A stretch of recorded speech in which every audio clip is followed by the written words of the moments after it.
రాష్ట్రంలో ఎక్కడైనా కుట్ర జరుగుతోందంటే అది కేవలం తాడేపల్లి ప్యాలెస్ నుంచేనని మంత్రి కందుల దుర్గేష్ అన్నారు. రావణ్ ప్రకాష్ రాజ్ వంటి వారి వెనుక వైసీపీ ఉందంటూ తీవ్ర ఆరోపణలు గుప్పించారు.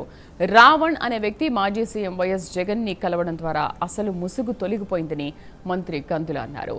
క్రైస్తవులను రెచ్చగొట్టి మత ఘర్షణలను సృష్టించడానికి రావణ్ జడా శ్రవణ్ కుమార్ పనిచేస్తున్నారని మంత్రి విమర్శించారు. ఏలూరు సభలో దళితుల గురించి కానీ సంక్షేమం గురించి కానీ ఎవరూ మాట్లాడలేదని చెప్పారు.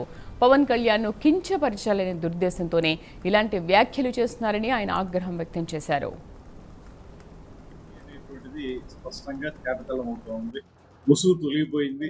రావణ్ కి అత్యంత సన్నిహితమైనటువంటి గగన ఈ రోజు జగన్మోహన్ రెడ్డి గారిని కలవటం, దాని మీద జగన్మోహన్ రెడ్డి గారు ఈ విషయంలో వారికి కావలసినటువంటి సహకారం అందించాల్సిందిగా దేవినేని అవినాష్ గారికి చెప్పడం, ఇవన్నీ చూస్తూ ఉంటే మనం ముందు నుంచి చెప్తున్న విధంగానే రావణ్ వెనక కానీ, జడా శ్రావణ్ వెనక కానీ, ప్రకాష్ రాజ్ వెనక కానీ ఉన్నది వైసీపీ అనేటువంటిది స్పష్టంగా కనబడుతుంది.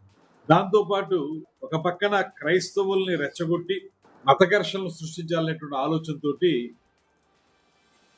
రావణ్ కానీ జడా శ్రావణ్ కానీ పనిచేస్తున్నారు అనేటువంటిది స్పష్టంగా కనబడుతుంది.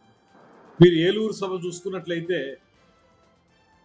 దళిత క్రిస్టియన్లకు సంబంధించినటువంటి హక్కుల గురించి పెట్టినటువంటి సభలో ఎవరైనా అంశం మీద మాట్లాడారా? అందరూ కూడా మాట్లాడిన వక్తలందరూ కూడా కేవలం పవన్ కళ్యాణ్ గారిని వ్యక్తిగతంగా విమర్శించడానికి ఆ సభను ఉపయోగించారు.